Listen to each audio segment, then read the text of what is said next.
ये उत्सव है जीवन का। ये उत्सव है उन संस्कारों का जो घुले हुए हैं हमारी रगों में। ये उत्सव है उस संस्कृति का जिसमें राम राज्य की परिकल्पना है। जीवन के वो मूल्य जो मर्यादा पुरुषोत्तम भगवान राम इस समाज को देकर गए। और अब हमारे वही रामलला विराजेंगे अपने दरबार में।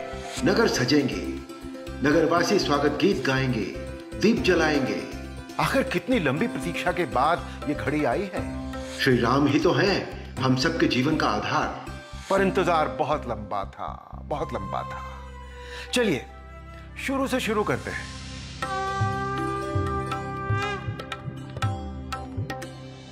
श्री राम की महान गाथा जो हम सबके हृदय में बसती है। सदियों से हमारी पीढ़ियां सबसे पहले हमें वही सुनाती हैं जिससे सुनकर हम बड़े होते हैं हमारे आराध्य, हमारे भगवान। साक्षात नारायण ने जन्म लिया था मानव रूप में। अहिल्या का उद्धार किया, असुरों का संहार किया, सुग्रीव और विभीषण को राजा बनाया। इस धरती पर ईश्वर का अवतार प्रभु राम।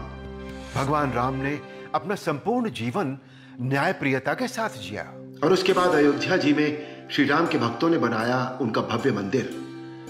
समय बीतने के साथ कई सभ्यताएं आई गईं, लेकिन प्रभु राम का मंदिर हमेशा उसी स्थान पर रहा।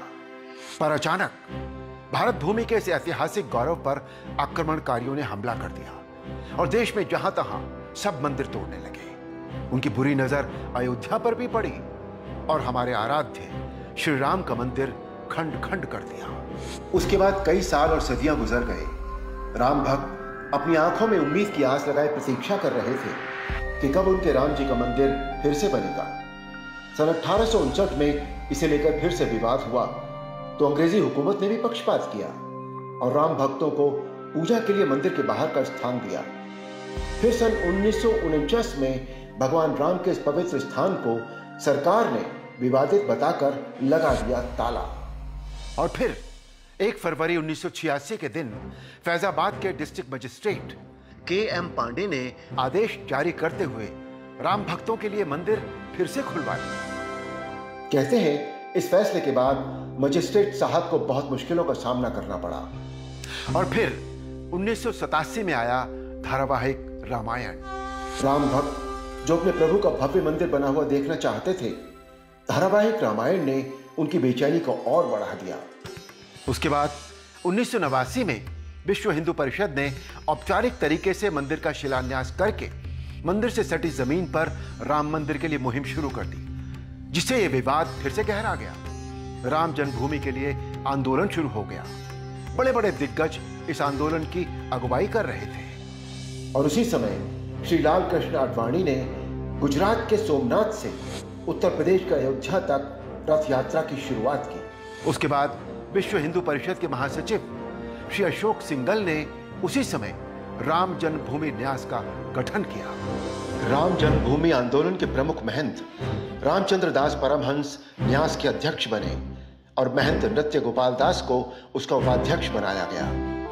महंत अवैधनाथ, महंत दिग्विजयनाथ, स्वामी वामदेव, स्वामी सत्यमित्रानंद गिरी महाराज, डॉक्टर रामविलास वेदांती इस आंदोलन से जुड़े हुए थे।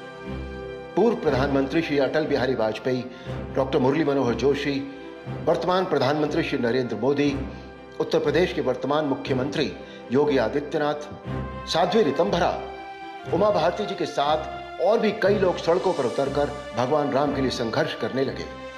उसके बाद राम भक्तों ने कार सेवा शुरू की। 29 साल पहले कार सेवकों के साथ साधु संत अयोध्या कूच करने लगे। हनुमानगढ़ी के पास पहली बार 30 अक्टूबर 1990 को कार सेवकों पर पुलिस द्वारा चली गोलियों में श्री राम के 5 भक्त शहीद हो गए। इस घटना के बाद अयोध्या से लेकर देश का माहौल पूरी तरह गर्मा गया था। इस गोलीकांड के 2 दिनों बाद ही उमा भारती, अशोक सिंघल, स्वामी वामदेव ये तीनों 2 नवंबर को सुबह के समय हजारों की संख्या में कार सेवकों का नेतृत्व करते हुए हनुमानगढ़ी की तरफ बढ़े जा रहे थे। प्रशासन उन्हें रोकने की कोशिश कर रहा था। आसपास के घरों की छतों तक पर बंदूकधारी पुलिसकर्मी तैनात थे, लेकिन 30 अक्टूबर को कार सेवकों पर हुई ज्यादती की वजह से लोग गुस्से से भरे थे। तभी पुलिस ने सामने से आ रहे कार सेवकों पर फायरिंग कर दी। सरकारी आंकड़ों के अनुसार इसमें करीब 1.5 दर्जन लोगों की जान चली गई। कार सेवा के लिए कोलकाता से आए कोठारी बंधु भी इस गोलीकांड में शहीद हो गए। 4 नवंबर को कार सेवकों का अंतिम संस्कार किया गया और उनके अंतिम संस्कार के बाद उनकी राख को देश के अलग अलग हिस्सों में ले जाया गया था। अपने प्रभु के लिए यह राम भक्तों का जुनून था।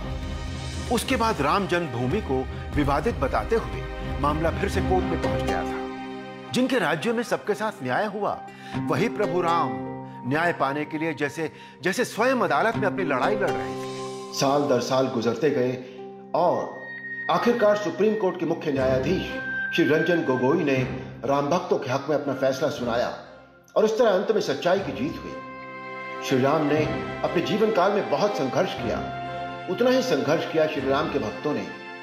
सैकड़ों किलोमीटर सड़कों पर चलते रहे, महीनों तक अपने परिवारों से दूर रहे, धूप, गर्मी, बरसात, हर मौसम में टेंटों के घर बनाकर उनमें रहे, अपना पूरा जीवन खपा दिया। कई लोग अपने प्रभु के नाम पर शहीद हो गए। यह जीत उन राम भक्तों को सच्ची श्रद्धांजलि है। श्री राम के देश में वही नरेंद्र मोदी जी प्रधानमंत्री के रूप में चुनकर आए, जो कभी एक कार्यकर्ता के रूप में इस आंदोलन से जुड़े थे। और जिस राज्य की धरती पर प्रभु राम का जन्म हुआ, उसी सूबे के मुख्यमंत्री बने योगी आदित्यनाथ। फिर तो अच्छी खबर आनी ही थी। और श्री राम को भी कोई व्यवधान पसंद नहीं है। वो तो न्यायप्रिय है और न्यायपूर्वक ही आना चाहते थे, और वही हुआ भी। अब बिल्कुल देर नहीं होगी, बहुत हो गया। अब नहीं होती और ज्यादा प्रतीक्षा। श्री राम भी समझ गए हैं अपने भक्तों की व्याकुलता और 5 अगस्त की तारीख तय हुई है। एक उत्सव अयोध्या में चल रहा है, ठीक वैसे ही जब श्री राम वनवास से लौटकर वापस आए थे, तब अयोध्या को सजाया गया था। नगर सज रहा है, अयोध्या ऐसा बन रहा है जैसे आज ही बना हो यह शहर। बिल्कुल नया, अद्भुत। लोग अपने प्रभु का स्वागत करने को तैयार हैं। शिलान्यास होगा, रामलला भी देखेंगे और अपनी आंखों के सामने बनवाएंगे अपना मंदिर, जो उनके भक्तों के लिए होगा दुनिया में विशाल, अद्भुत, अलौकिक, अकल्पनीय और भव्य श्री राम मंदिर। तो आइए हम सब मिलकर उत्सव मनाते हैं, दीप जलाते हैं। दिवाली से पहले और एक दिवाली, एक ऐसा दीपोत्सव जो संपूर्ण पृथ्वी के पार सैटेलाइट से भी दिखाई दे, जिसे पूरी दुनिया देखेगी और दंग रह जाएगी। तो बोलो जय श्री राम।